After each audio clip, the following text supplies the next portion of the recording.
Hello बच्चों, welcome to my YouTube channel. कैसे हैं आप सभी? उम्मीद करते हैं आप सभी अच्छे होंगे। आज के सेशन में हम लोग दोस्तों पढ़ने वाले हैं क्लास 10th का साइंस। जरा ध्यान से समझने का प्रयास करिएगा, है ना।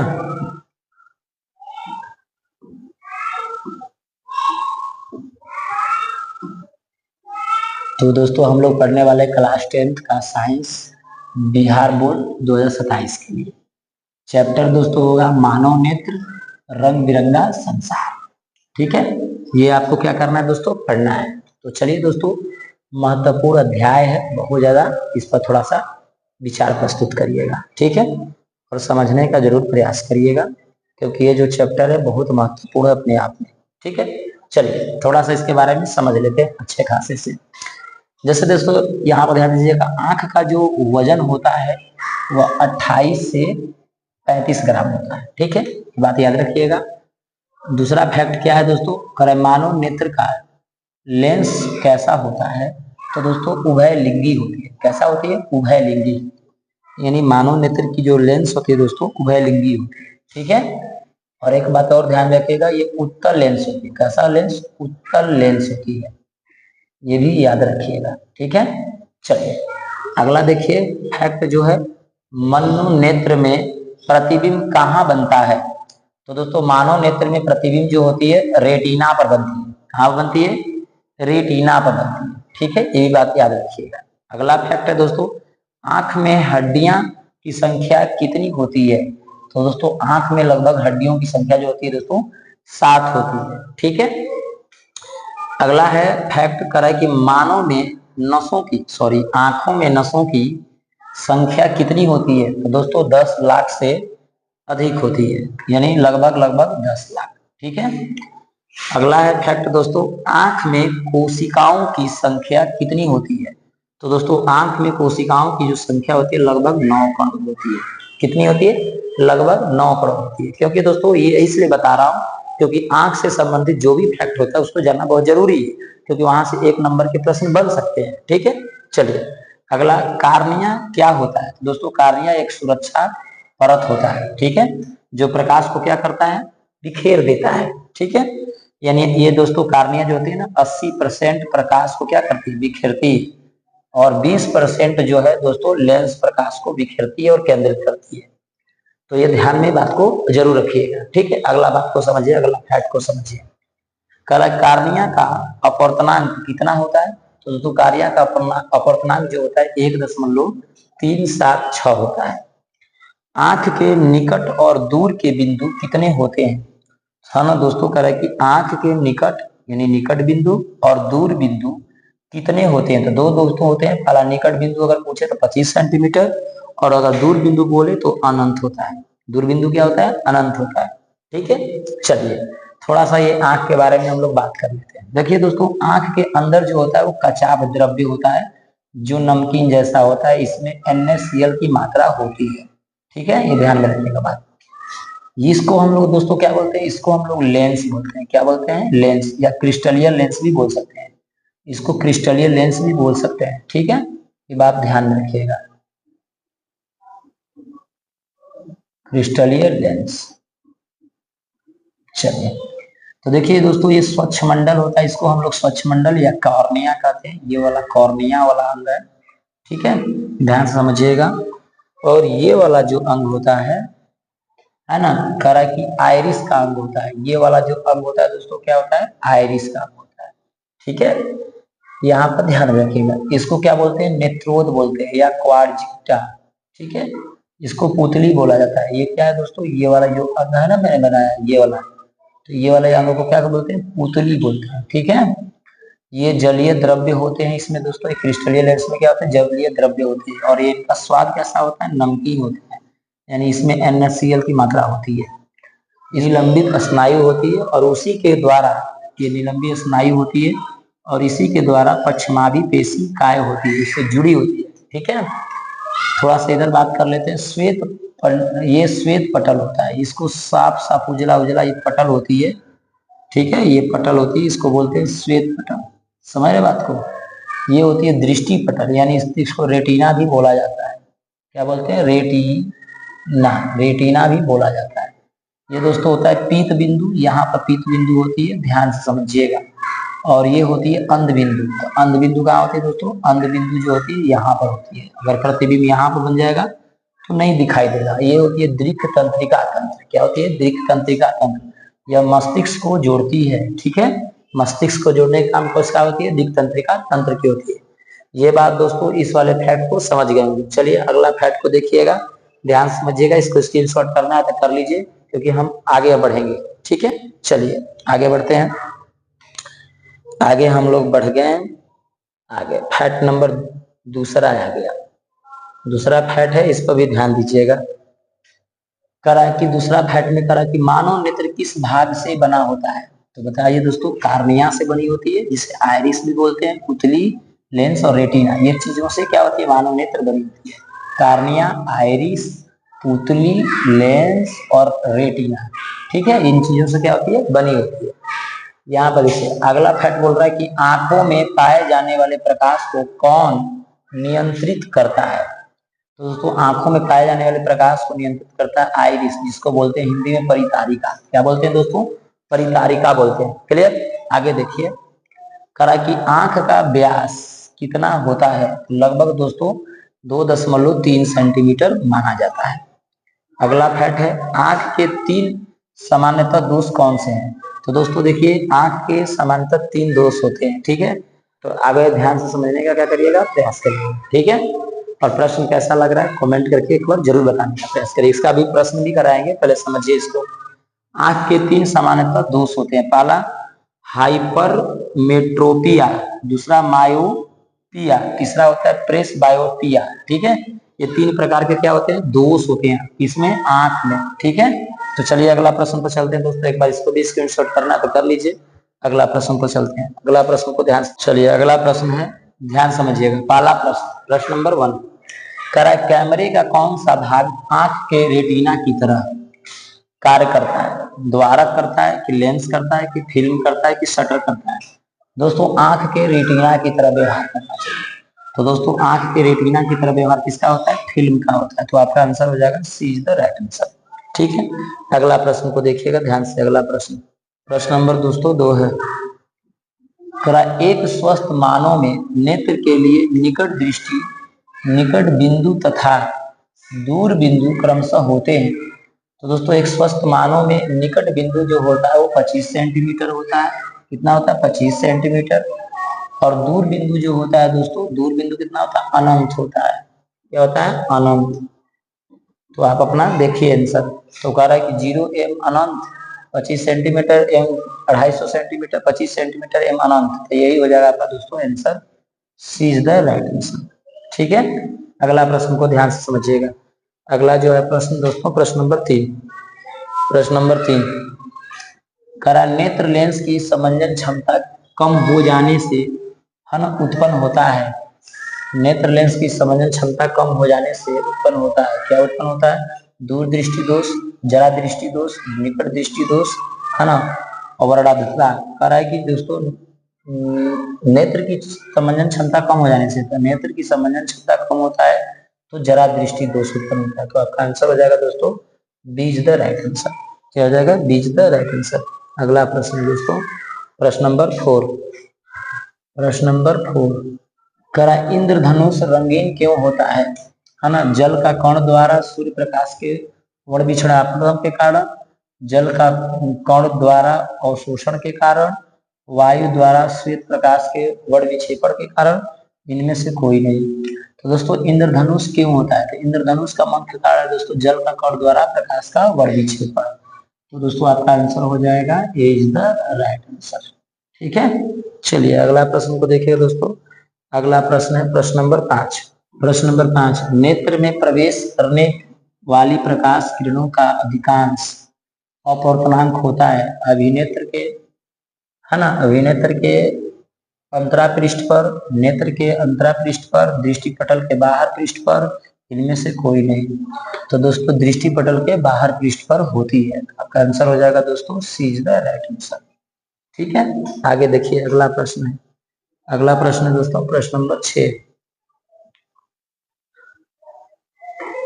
प्रश्न नंबर 6, करा प्रकाश संश्लेषण के लिए दृश्य प्रकाश है ना स्पेक्ट्रम का सबसे अधिक प्रभावी रंग है ना। तो दोस्तों लाल है, नीला है, पीला है, हरा है।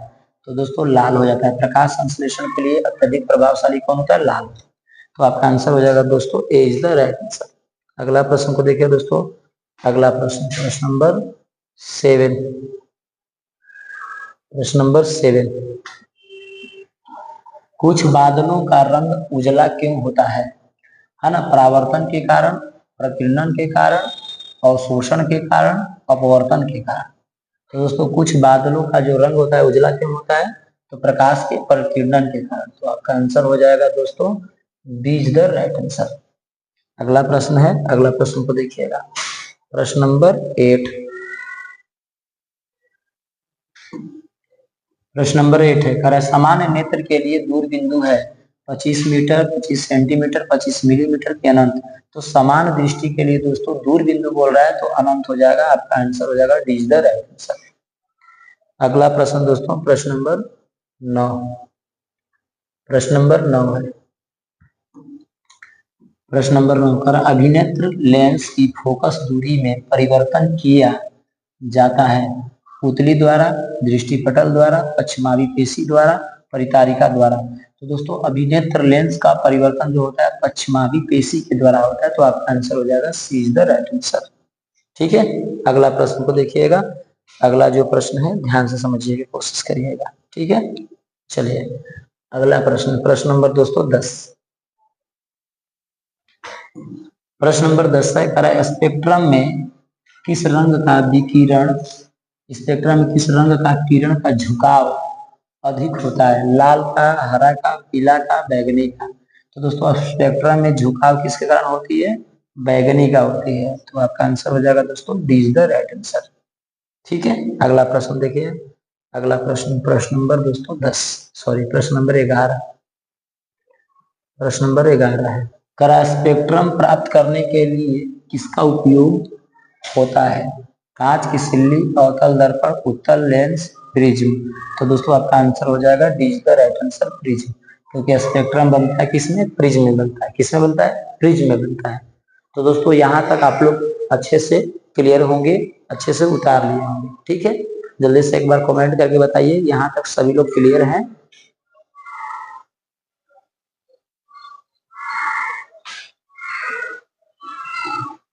अगला प्रश्न देखिएगा। अगला प्रश्न जो है दोस्तों ध्यान समझिएगा। अगला प्रश्न नंबर 12। प्रश्न नंबर 12 है, जो नेत्र निकट की वस्तु को साफ नहीं देख सकता उस नेत्र में होता है दूर दृष्टि दोष, निकट दृष्टि दोष, जरा दृष्टि दोष, अवद्धता।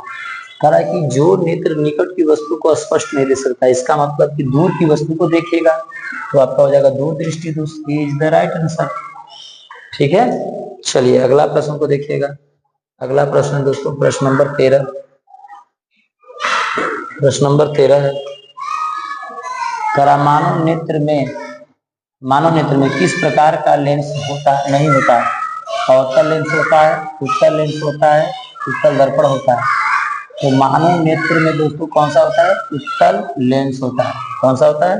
उत्तल लेंस होता है। तो आपका आंसर हो जाएगा दोस्तों सी इज द राइट आंसर। ठीक है, अगला प्रश्न को देखिएगा। अगला प्रश्न को ध्यान से देखते हैं। करा मानव नेत्र वस्तु का प्रतिबिंब निम्न में किस भाग पर बनाता है? कार्निया पर, आइरिस पर, रेटिना पर, परितारिका पर, पुतली पर। तो दोस्तों मानव नेत्र का प्रतिबिंब जो होता है रेटिना पर बनता है, यानी परितारिका। तो आपका आंसर हो जाएगा दोस्तों सी इज द राइट आंसर। ठीक है, अगला प्रश्न को देखिएगा। अगला प्रश्न है दोस्तों मोस्ट इंपोर्टेंट है, ध्यान से समझने का प्रयास करिएगा। प्रश्न नंबर 15 करा कि सामान्य नेत्र के रेटिना पर बनने वाला प्रतिबिंब होता है, सामान्य नेत्र के रेटिना पर बनने वाला प्रतिबिंब होता है आभासी और सीधा वास्तविक। प्रश्न नंबर दोस्तों 16 है। प्रश्न नंबर 16 का टिंडल प्रभाव प्रकाश की कौन सी परिघटना को प्रदर्शित करता है? ठीक है, तो प्रकाश का परावर्तन को, प्रकाश का अपवर्तन को, प्रकाश का विक्षेपण को, प्रकाश का परिकीर्णन को। तो दोस्तों टिंडल जो प्रभाव होता है प्रकाश के प्रकीर्णन को दर्शाता है। तो आपका आंसर हो जाएगा दोस्तों D is the right answer. अगला प्रश्न है दोस्तों, अगला प्रश्न को देखिएगा, प्रश्न नंबर 17। प्रश्न नंबर 17 है, दूर दृष्टि दोष वाली आंखें साफ साफ देख सकती है। दूर दृष्टि दोष वाली आंखें दोस्तों दूर की ही वस्तु को स्पष्ट देखती है, दूर की वस्तुओं को, निकट की वस्तुओं को, बड़ी वस्तुओं को, केवल छोटी वस्तुओं को। तो दोस्तों दूर की वस्तुओं को स्पष्ट देखेगा, ए इज द राइट आंसर।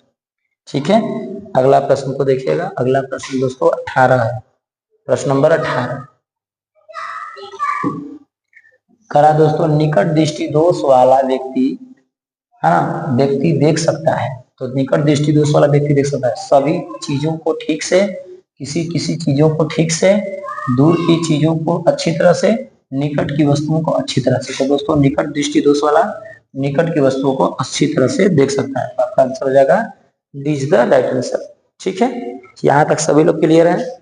एक बार सभी लोग दूसरे के पास शेयर कर देना बेटा, सभी लोग, क्योंकि आपका सपोर्ट रहेगा तभी हम कुछ कर पाएंगे। ठीक है, चलिए अगला प्रश्न को देखिएगा। अगला प्रश्न, प्रश्न नंबर 19। प्रश्न नंबर 19